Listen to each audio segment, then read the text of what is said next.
세상의 소금이니 소금이 만일 그 맛을 잃으면 무엇으로 짜게 하리요? 후에는 아무 쓸데없어 다만 밖에 버려져 사람에게 밟힐 뿐이니라.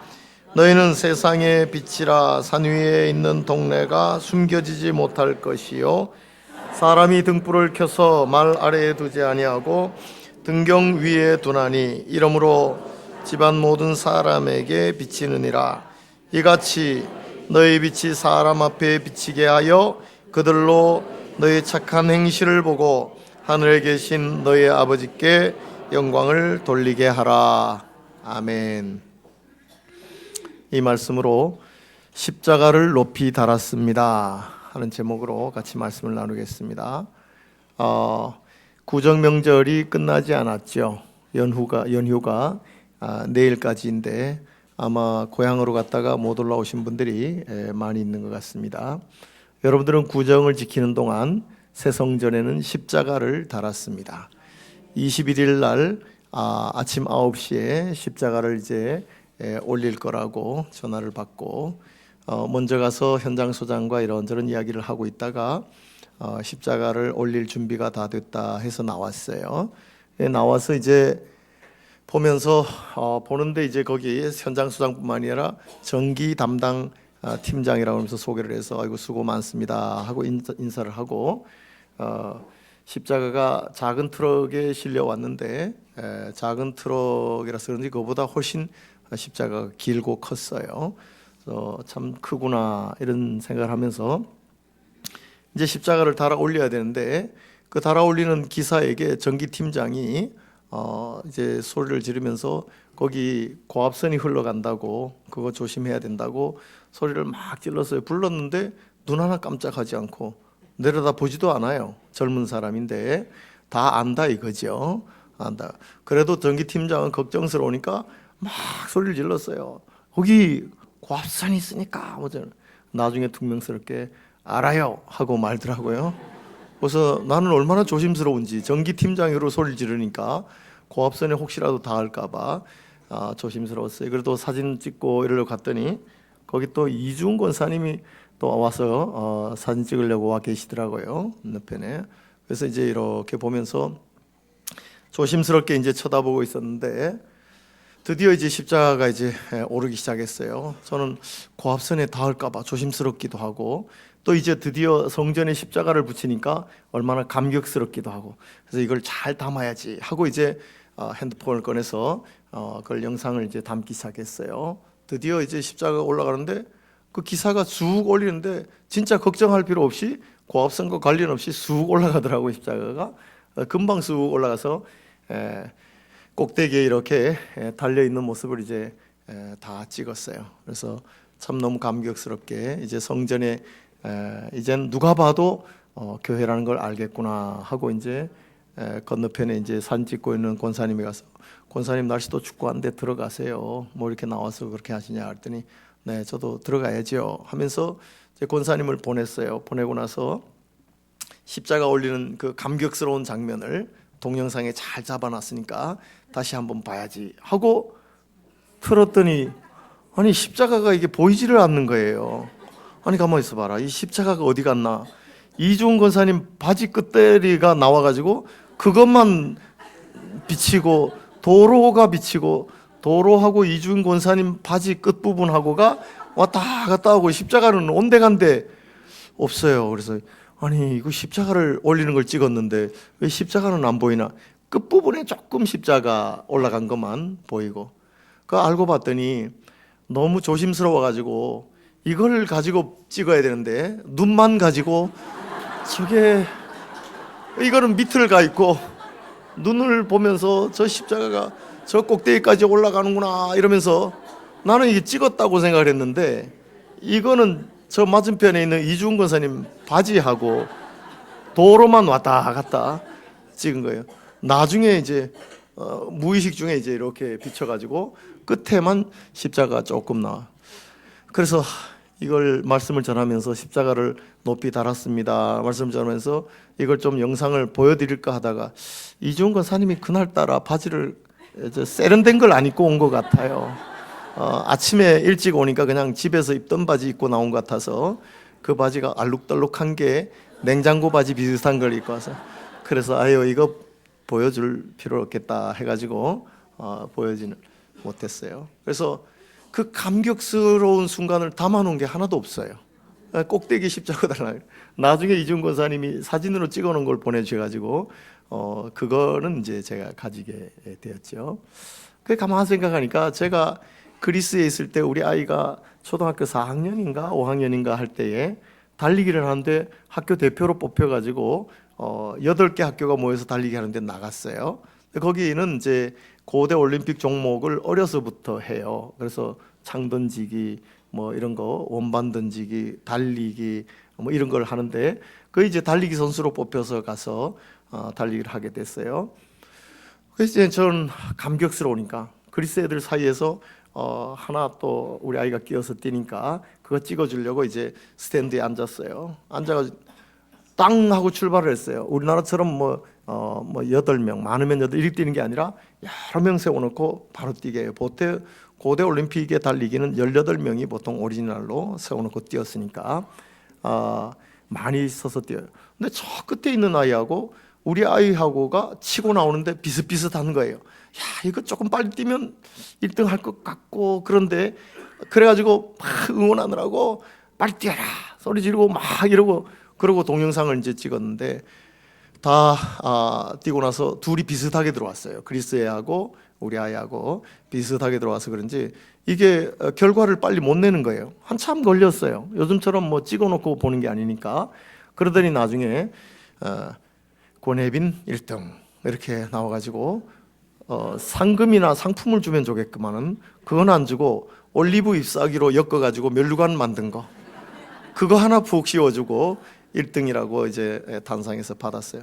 그거 집에 와가지고 벽에 걸어놓고 한 2주 지나니까 말라가지고 쓰레기통에 버려버렸어요. 그래도 어쨌든 감격스러운 시간이니까 이제 동영상을 확인하자 하고 동영상을 봤더니 아이가 뛰는 모습은 없고 웬 사람 뒤통수만 왔다 갔다 흔들리는 거예요. 아니 그래서 이게 어디 갔나 하고 봤더니 아이가 너무 저 그리스 애하고 비슷비슷하게 뛰니까 그거 응원하느라고 동영상 찍는 거는 앞사람 뒤통수에다 갖다 대놓고 빨리 달려라 빨리 달려라 이랬던 거예요. 그러니까 이게 감격스러운 순간이 동영상하고 저는 전문가가 아니어서 이어지지를 않는 것 같아요. 또 하나가 있는데 제가 우리 교회 올 때 학위를 받기 전에 왔어요.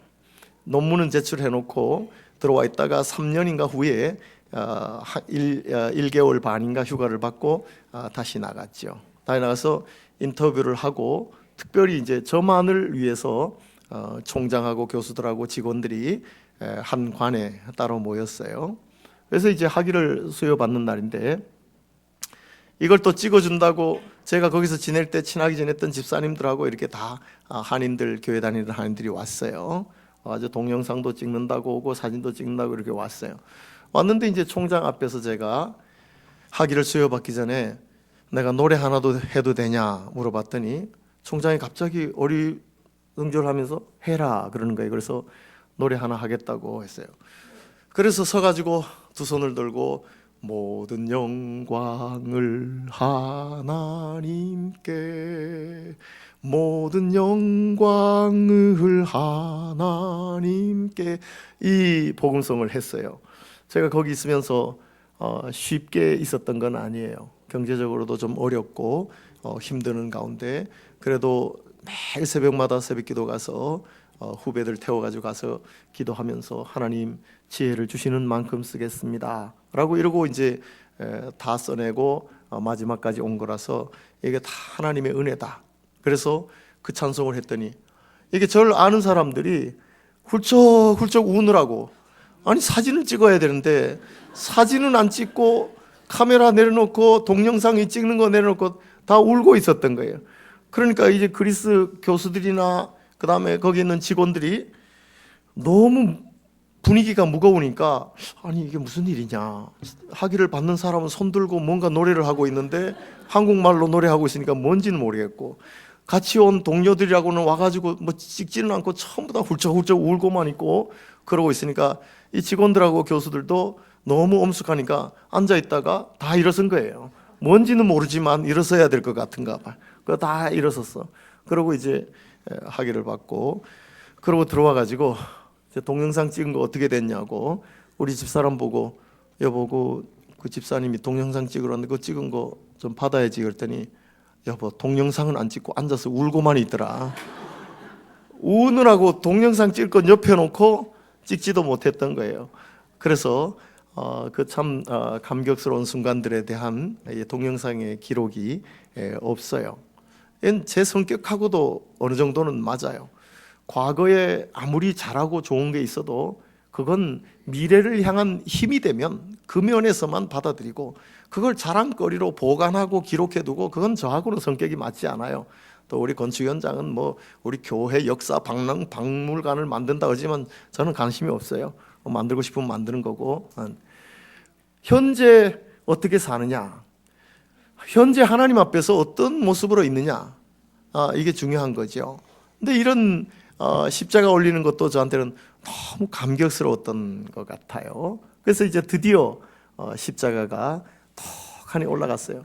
올려놓고 보니까 또 그렇게 크지도 않아. 밑에서 볼 때는 트럭보다도 크고 한데 올려놓으니까 목사님 십자가가 생각보다 작은데요, 뭐 이렇게 이야기하는 분들이 계세요. 생각보다 작아요. 그래서 얼마나 이 십자가가 어떻게 올라가 있나 싶어가지고 평소에들은 인부들이 일하고 있으니까 제가 못 올라가고 어제 그제는 아무도 없으니까 절호의 기회다 이래가지고 올라갔더니 거기 계단이 있는데 그 위로는 이제 아시바를 이렇게 해놨는데 조금 뭐 좀 두렵기도 했지만 올라가 봤어요. 그랬더니 위에는 흔들흔들거리더라고요. 아시바 올라가서 공사하는 게 이게 쉬운 게 아니에요. 얼마나 무서운지 올라갔다가 얼른 내려와 버렸어요. 내려왔는데 십자가가 탁 서 있단 말이죠. 서 있다. 그 순간에 저는 이제 우리 교회는 경건의 모양을 갖춘 교회다. 이제 누가 뭐라 그래도 교회라는 것을 나타낼 수 있는 이 십자가가 섰으니 경건의 모양을 갖춘 교회다. 그런데 이제 오늘날 교회들이 십자가는 있지만 제대로 살지 못하는데 그 굳이 십자가를 그렇게 선명하게 그런 내세울 필요가 있냐? 뭐 보일 듯 말 듯 그렇게 해놓는 게 좋지 않겠냐? 그러면서 요즘은 세련된 교회는 십자가 모습을 그렇게 드러내지를 않아요. 음각, 양각을 이용해서 보일 듯 말 듯하게 해놔요. 그런데 교회인지 아닌지 잘 몰라. 교회인지. 근데 우리는 확실하게 교회라는 걸 십자가를 통해서 떡 보이게 됐어요. 그러니 이제 우리는 빼도 박도 못해. 교회야. 교회. 거기는 이제 성전이에요. 성전이 됐단 말이죠. 그래서 경건의 모양은 교회적으로 갖추었는데 이제는 우리에게 숙제가 있어요. 경건의 능력을 갖춘 교회가 돼야 되겠다. 경건의 능력을 갖춘 성도가 돼야 되겠다. 이겁니다. 이겁니다. 한참 지났지만 우리 평내교회 교회 본당을 지을 때 교육관 먼저 지어놓고 4년 후에 본당을 지었는데 본당을 지으면서 교회 건축의 10분의 1은 작은 교회나 이웃에게 돌려야 된다. 이런 참 의식 있는, 그래야 의식 있는 교회다. 이런 이야기를 이제 하면서 그 교회도 왜 어렵지 않겠어요. 그러나 그 교회 건물을 짓는 그 본당만 짓는 것이어서 후에 그게 크게 많이 들지는 않았어요. 돈이. 그렇지만 그 돈의 10분의 1을 이웃에 돌리는 것을 제가 봤어요. 그걸 보면서 우리 교회도 이제는 저 교회 건물이 절대 적은 게 아니에요. 본당하고 교육관 합쳐가지고 약 2,700평 정도 돼요. 조금 안 돼요. 2,700평. 2,700평이 절대 적은 거 아니란 말이죠. 그렇게 큰 건물을 지으면서 이제는 어떻게 쓰느냐가 대단히 중요한 때가 됐어요. 그런 중요한 때가 됐단 말이죠. 그래서 앞으로도 그렇고 옆으로도 그렇고 빈자리가 있어서 이것은 우리 이웃에게 서비스하는 공간으로 썼으면 좋겠다 하고 제가 윤성주 장로님하고 몇 번 보면서 이야기를 했어요. 그래서 이마트 왔다 갔다 하는 분들이 거기 앉아서 쉬기도 하고 커피도 마시고 할 수 있는 그런 공간으로 어떻게 하면 좋게 만들지 한번 생각해 보자라고 이야기를 했는데 교육관 지하도 이제 그게 한 140평 된단 말이죠. 그래서 제가 기독교 이 연합회에 있으면서 보니까 기독교 관련 단체들이 사무실 하나 없어가지고 그 5평, 10평짜리 사무실 그거 구하느라고 킹킹대고 누가 돈 주는 거 아니니까 말이죠. 경기미랄도 그렇고 기아대책도 그렇고 다 사무실 하나 얻어가지고 주인하고 관계 속에서 막 힘들어하고 돈을 월세 못 내가지고 낑낑거리고 이런 모습을 봐서 이런 단체들이 정말 힘들어하는 단체들 한 서너 개라도 우리 뭐 한 평, 10평 정도면 충분히 5평에서 10평 정도면 충분히 사무실 낼 수 있으니까 그런 것도 우리가 몇 개를 사무실을 내주면 참 좋겠다 이런 생각도 하게 됐는데 지금이 경건의 능력을 보여야 하는 숙제를 이제 십자가가 높이 달렸으니까 경건의 능력은 교회라는 걸 보였으니까 모양은 갖추었으니까 이제는 능력을 행사해야 되는 교회인데 이런 능력이 어떻게 나타날까? 어떻게 나타날까? 하면서 오늘 본문 말씀을 보니까 예수님이 산상수훈에서 팔복을 말씀하신 다음에 그 다음에 바로 주신 말씀이 뭐냐면 너희는 세상의 소금이라 13절에서 그리고 13절에서 너희는 세상의 빛이라 이런 말씀을 주셨어요. 결국 우리가 소금의 역할과 빛의 역할을 감당해낼 때 우리는 비로소 이 경건의 능력을 가진 교회로서 경건의 능력을 나타내는 이런 성도로 살아갈 수 있을 거예요. 그래서 이제는 경건의 모양을 갖췄으니까 경건의 능력을 가진 교회, 경건의 능력을 가진 성도로서 우리가 기억해야 할 두 가지 기본적으로 기억하자는 거죠.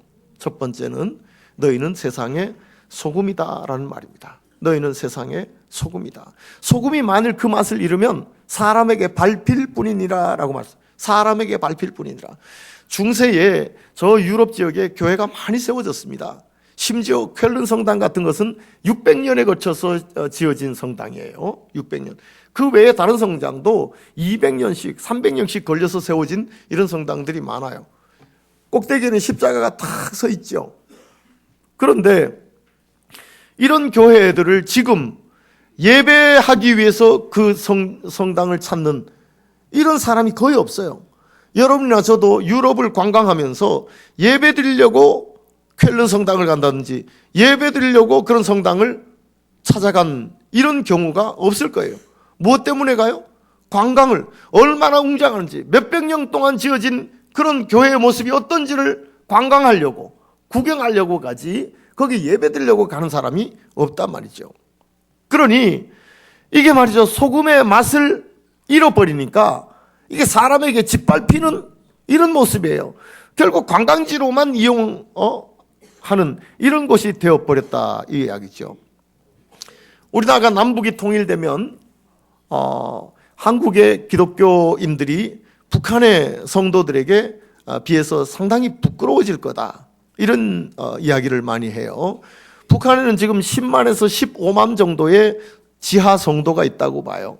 지하에서 생명 걸고 신앙을 지켜가는 자들이 10만 명에서 15만 명 정도가 북한에 있는 것으로 본다면 지금은 이 정보가 거의 정확한 거예요. 왜냐하면 탈북자들이 너무 많이 내려와 있기 때문에 거의 정확해요. 그런데 이 사람들은 생명 걸고 신앙생활을 하는 사람들이에요. 찬송 하나 부르는 것도 기도 하나 하는 것도 말씀 하나 읽는 것도 잘못 읽혀서 들키면 바로 가는 거니까 생명 걸고 신앙생활을 하는 사람이란 말이죠.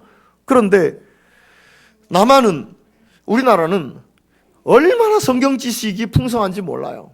곳곳에서 성경 공부가 있어가지고 얼마나 성경 공부를 많이 하고 성경 지식이 풍성한지 몰라요. 심지어 이제는 평신도들도 원문까지 공부하는 평신도들이 참 많아졌어요.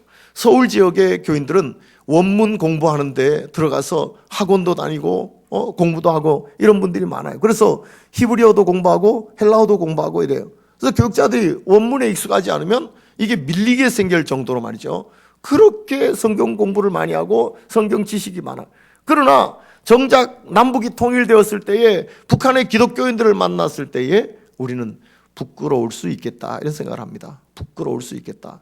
정말로 생명 걸고 신앙을 지켜나가는 그들에 비해서 우리가 얼마나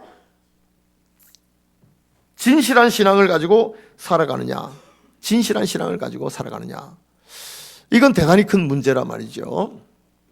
하나님께서 바다를 만드실 때 3일째 만드시죠. 첫째 날 빛을 만드시고, 둘째 날 하늘을 만드시고, 셋째 날 육지와 바다를, 땅과 바다를 만드시잖아요. 그런데 이렇게 바다를 만드신 하나님께서 바다에 3%, 약 3%의 염분을 두셨어요. 그건 참 너무 신기한 일이에요. 3%의 염분을 바다에 두심으로 바닷물이 썩지를 않아요. 바닷물이 썩지를 않아요. 3%의 염분. 이게 얼마나 된다고? 그것 때문에 바닷물이 썩지를 않는단 말이죠. 심지어 저 이스라엘의 남쪽의 사해바다에 가면 사해바다는 약 염분이 30% 정도 돼요. 약 3. 근데 이 30%의 염분을 가진 사해바다는 부패한 몸을 회복시켜요.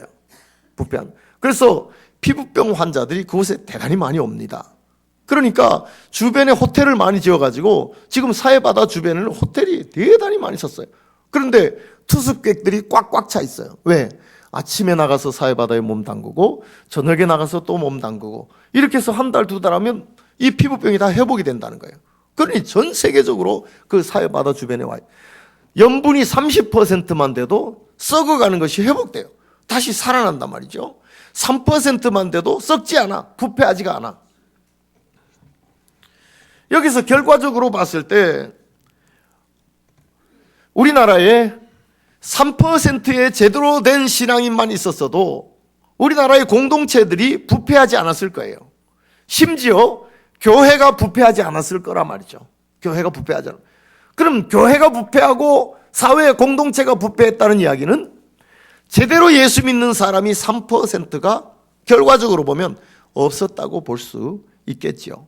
30% 이야기했어요. 한국 기독교가 30%가 된다고 이야기를 해왔단 말이죠.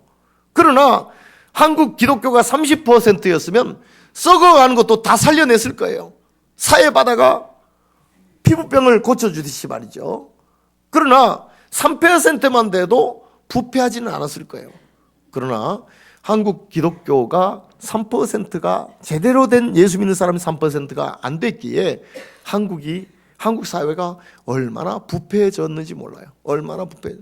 만약에 한국 사회가 썩은 것이 살아나는 이런 사회였다면 동성애 이야기도 못합니다. 말도 못 붙입니다. 동성혼 말도 못 꺼냅니다. 그리고 사회의 지도자들은 이건 엄연한 범죄이니까 하고 딱 구분을 했을 겁니다. 구분을 했을 거예요. 내 아들이 내 딸이 그런다면 용납하겠느냐 이거. 내 딸이 그런다면. 그러나 그럼에도 불구하고 남의 이야기라고 함부로 그렇게 해야 된단 말이죠. 한국 기독교가 제대로 된 신앙인이 3%가 됐으면 이렇게 부패하지 않았을 거예요. 교회 자체도 이렇게 부패해 가지 않았을 거란 말이죠. 3%. 너무 기준을 낮게 잡았나요? 디모데후서 3장 말씀을 보면 이런 말씀이 있어요. 디모데후서 3장 1절에서 5절까지 보면 너는 이것을 알라. 말세에 고통하는 때가 이르러 사람들이 자기를 사랑하며 돈을 사랑하며 자랑하며 교만하며 비방하며 부모를 거역하며 감사하지 아니하며 거룩하지 아니하며 무정하며 원통함을 풀지 아니하며 모함하며 절제하지 못하며 사나우며 선한 것을 좋아하지 아니하며 배신하며 조급하며 자만하며 쾌락을 사랑하기를 하나님 사랑하는 것보다 더하며 경건의 모양은 있으나 경건의 능력은 부인하니 이 같은 자들에게서 네가 돌아서라. 사도 바울이 선교 마지막 때예요. 이미 로마에서 2년 동안 감옥에서의 삶도 살았어요. 그러다가 풀려 나온 이후에 디모데에게 편지를 쓴, 그것도 전서가 아니고 후서예요. 그러니 바울의 마지막 때예요. 마지막 때에 디모데후서 3장에서 이런 얘기를 하고 있는 거예요. 이런 얘기를. 너는 이것을 알라. 말세에 고통하는 때가 이르러서 사람들이 자기를 사랑하며 라고 하면서 쭉 써놓은 것을 봐요. 그러면서 경건의 모양은 있지만 경건의 능력을 부인하는 자다. 이런 삶을 살면서 경건의 능력을 다 상실했다 이거죠. 상실했다. 이것을 바울이 선교 마지막 때에 디모데에게 이런 편지를 썼단 말이죠. 이 말씀을 읽어보면 과연 내가 3% 정도는 내가 제대로 된 신앙은 가지고 있을까? 3% 정도는. 3%. 여러분 이제 교회의 십자가를 달아서 경건의 모양을 갖춘 교회가 되었어요. 우리가 경건의 능력을 상실하지 않고 부패하지 않는 이런 교회로 서려면 첫 번째 우리가 기억해야 할 것은 소금의 맛을 잃어서는 안 되는데 3% 최소한 3%의 염분은 가진 이런 신앙인이 되자 이거죠. 최소한 3%. 내가 정말 내 쓰고 있는 이 시간, 내 쓰고 있는 물질, 내가 가지고 있는 목표나 이 삶의 과정에 3% 정도의 신앙인의 모습을 드러내고 있는가? 결코 이게 낮은 기준은 아닐 겁니다. 낮은 기준은 아니에요. 오늘 우리가 숙제로 삼고 기억할 것은 적어도 진실한 신앙이 내 삶의 3% 이상은 되는 이런 성도가 되자 이거죠. 이런 성도가 되자. 두 번째 기억할 것은 세상의 빛이라는 겁니다. 너희는 세상의 빛이니 라고 말씀하고 있어요. 이게 말 아래 두지 아니하고 등경 위에 둬야 된다. 한 말 두 말 곡식을 재는 그 말 아래다가 등경을 빛을 숨겨놔 봐야 이게 빛이지 않으니까 등경 위에 두어서 온 방을 비출 수 있도록 해야 된다라고 말씀하고 있잖아요. 빛의 문제예요. 빛의 문제. 이게 무슨 얘기일까? 너무나 막연한 얘기 아닌가? 라고 하면서 빛에 대해서 찾아봤어요. 그 빛에 대해서 제일 많이 나온 게 어디냐면 요한복음 1장이에요. 요한복음 1장. 요한복음의 1장에 보면 6절에서 8절까지 이런 말씀이 있어요. 하나님께로부터 보내심을 받은 사람이 있으니 그의 이름은 요한이라. 이 세례 요한이죠. 그가 증언하러 왔으니 곧 빛에 대하여 증언하고 모든 사람이 자기로 말미암아 믿게 하려 함이라. 세례 요한이 그랬죠. 그는 이 빛이 아니요 이 빛에 대하여 증언하러 온 자라. 아니 세례 요한인데 사도 요한은 이 요한복음을 쓰면서 세례 요한이 빛이 아니라고 이야기를 하고 있어요. 빛이 아니다. 이 빛에 대하여 증언하러 온 자지 이 빛이 아니라는 겁니다. 그럼 빛은 누구냐? 빛은 이렇게 세례 요한이 빛이 아니라고 하면서 요한복음 1장 9절부터 보면 참 빛 곧 세상에 와서 각 사람에게 비추는 빛이 있었나니 그가 세상에 계셨으며 세상은 그로 말미암아 지은 바 되었으되 세상이 그를 알지 못하였고 라고 말씀하시면서 예수님이 참 빛이라고 말씀하고 세례 요한조차도 참 빛이 아니라는 겁니다. 빛에 대해서 증언하러 온 자지 빛이 아니라는 거예요. 그러면서 요한복음 1장 14절에 넘어가 보면 말씀이 육신이 되어 우리 가운데 거하심에 우리가 그의 영광을 보니 아버지의 독생자의 영광이요 은혜와 진리가 충만하더라. 이런 말씀이 있어요. 말씀이 육신에 되어 오신 예수 그리스도만이 참 빛이고 그 외에는 빛이 없다는 겁니다. 참 빛이 없다는 겁니다. 그러면 예수님이 오늘 예수님의 제자들에게 너희는 세상의 빛이요, 또 오늘 우리에게 너희는 세상의 빛이요 라고 할 때 이 빛은 뭐냐 이거지. 이 빛은 스스로 빛을 발하는 것이 아니라 참빛인 예수 그리스도, 참빛인 하나님으로부터 빛을 받아서 그 빛을 조명시켜주는 이런 빛이라는 이야기지, 스스로 빛을 발하는 자는 아니라, 그런 빛은 아니라 이거예요.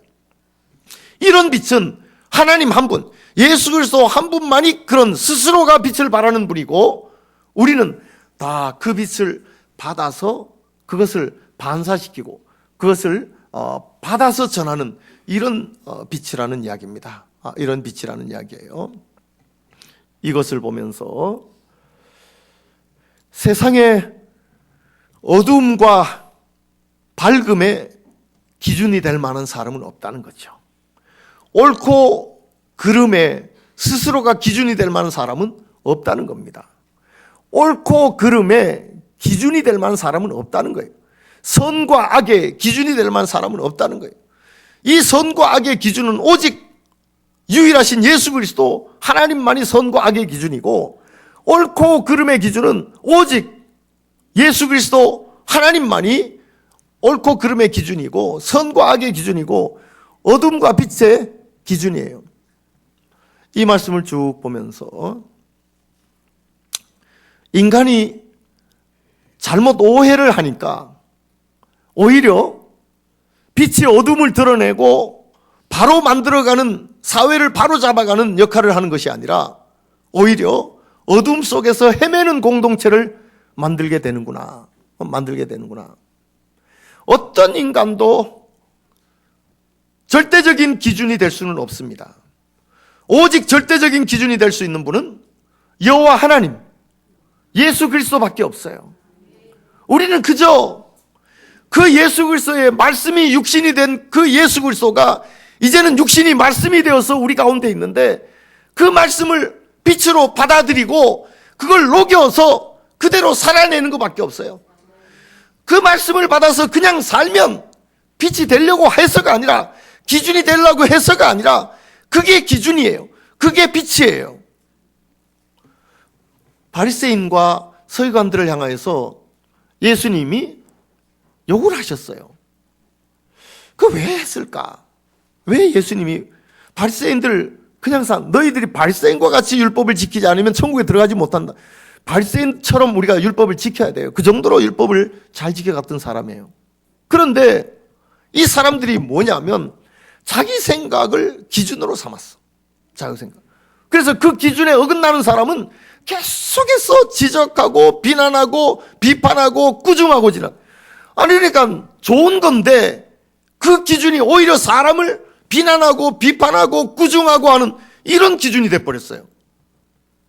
그냥 하나님이 기준이라면 그 하나님의 말씀을 받아서 녹여서 살면 돼. 그래서 그게 본이 되면 되는데, 이걸 자기들은 율법이라는 건 너무 좋은 것이지만 그걸 가지고 기준으로 자를 삼았단 말이죠. 자를 삼아. 그래가지고 갖다 대는 거예요. 갖다 대서 너 2cm 부족해, 너 3cm 부족해 라고 하면서 지적하고 비난하고 비판하니까 그 기준에 맞는 사람이 없어. 맞는 사람이. 그 기준 아니어도 돼요. 바리새인들이 갖다 대는 잣대가 아니어도 된단 말이에요. 그냥 예수님의 말씀이 있으면, 하나님의 말씀이 있으면 그걸 내 삶으로 녹여서 살면 기준이 되는데, 바리새인은 그렇지 않았어요. 그렇지 않았단 말이에요. 야, 이게 빛이구나. 이 빛에 이런 면이 있구나. 빛에 이런 면이 있구나. 우리는 스스로가 빛을 발하는 빛이 아니에요. 예수 그리스도의 빛을 받아서 그걸 녹여서 내면 빛이 되는 빛이지, 스스로 내가 그게 기준이라고 생각해서 그걸 가지고 온 군데 다니면서 잣대로 삼은, 이럴 수 있는 사람은 이 세상에 아무도 없다는 겁니다.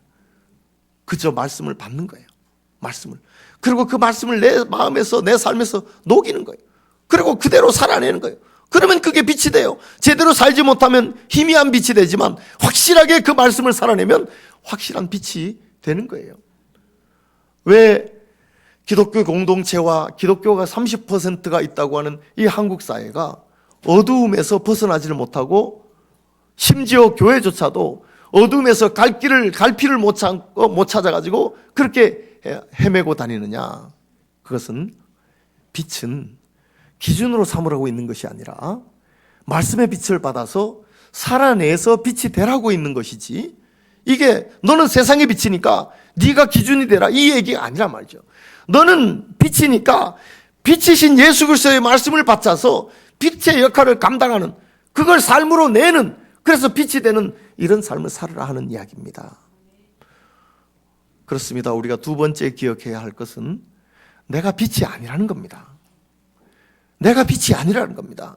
너희는 세상의 빛이라고 그러니까 내가 스스로가 빛을 발할 수 있는 그런 것처럼 막 교만해져 가지고 말이죠. 어디에 가나 자기가 기준이고, 어디에 가나 어둠을 물리치는 기준이고, 어디에 가나 모든 것의 기준인 것처럼 모두가 다 그런 마음으로 살아가니까 심지어 교회조차도 어두워져 버렸어요. 얼마나 갈피를 못 잡는지 몰라요. 큰 교회도 마찬가지. 작은 교회도 마찬가지. 뭐가 기준인지 몰라. 뭐가 옳은 건지를 몰라. 그저 모두가 다 나름대로 자기 기준에 따라서 살잖아요. 자기 기준에 따라서. 그런데 그걸 남에게도 자기 기준을 그냥 갖다 대가지고 잣대로 하니까 교회 속에도 얼마나 평화가 없고 자유가 없고 기쁨이 없어요. 기쁨이. 용서라는 걸 찾아볼 수가 없고 실수 용납이 안 돼요. 모두가 다 기준을 가지고 있으니까. 이게 결국은 빛이라는 교만한 잘못된 생각 때문에 교회의 사회에 또 공동체에 비춰지는 어둠이구나. 이 역설적인 어둠이구나. 하는 것을 이 말씀 통해서 보게 됩니다. 십자가는 높이 섰습니다. 십자가 높이 섰어요. 그런데 이제는 교회가 교회다운 모습을 사회에 비춰야 돼요. 반영해내야 됩니다. 빛의 역할을 감당하고 사회에서 누가 보아도 저건 교회구나 하는 것을 알게 그렇게 만들어야 된단 말이죠. 그런데 교회마다 왜 그 빛이 어둠으로 바뀝니까? 큰 거 아니에요. 큰 거 아니에요. 조그마한 들어보면 알고 보면 조그마한 자기의 기준 때문에 그걸 가지고 자기가 교만하게 그냥 사람들에게 억압하고 잣대를 갖다 대고 왜 여기 모자라느냐, 더 붙여라, 빼라, 자르라, 이런 것이 교회를 어둡게 만드는 이런 모습을 봐요. 여러분, 그렇습니다. 이제 우리가 십자가를 높이 달았으니 경건의 능력이 있는 교회가 돼야 되는데, 앞으로 이제 새로운 교회에 들어가가지고 조그마한 문제 가지고 싸우거나 논쟁하거나 이런 일이 생긴다면 절대로 우리는 빛의 역할을 감당을 못합니다. 하나님의 말씀을 그대로 받아서 녹여내서 그걸 그냥 내가 그렇게 살아내는 이런 사람들이 많아져야 돼요. 그런 사람들이 많아요. 이런 사람들이 한 명이면 조그마한 빛이 되고, 이런 사람이 10명, 이런 사람이 100명, 이런 사람이 1000명이면 그 빛은 동네를 변화시키고 동네 어둠을 다 몰아내는 이런 역할까지 할 것입니다. 그러므로 이 두 가지는 경건의 능력을 위해서 우리가 기억하자는 거죠. 진실한 믿음이 3% 이상만 돼도 부패를 막습니다. 30%가 되면 살려낸다니까. 기준을 낮게 잡은 거 아니에요. 반드시 디모데 후서 3장의 말씀을 보세요.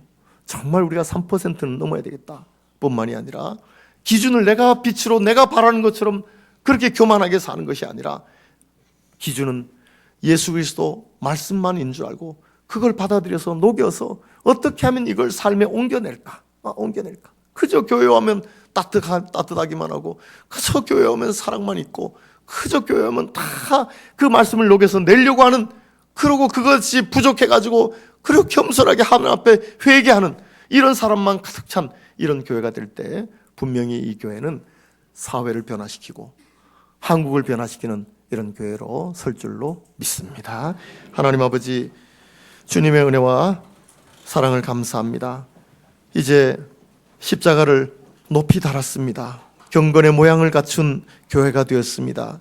경건의 능력을 가진 교회, 경건의 능력을 가진 성도가 되기를 원합니다. 하나님, 그러나 우리가 말씀은 많이 배우고 많이 가지고 많은 것은 경험을 했지만, 그러나 저 북한과 통일될 때에 우리가 참 부끄러운 모습이 많을 것 같습니다.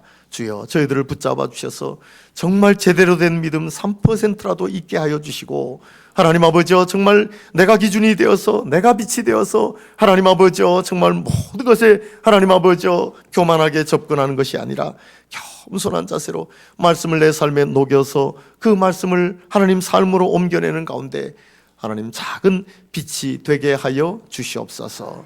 예수님의 이름으로 기도드리옵나이다. 아멘.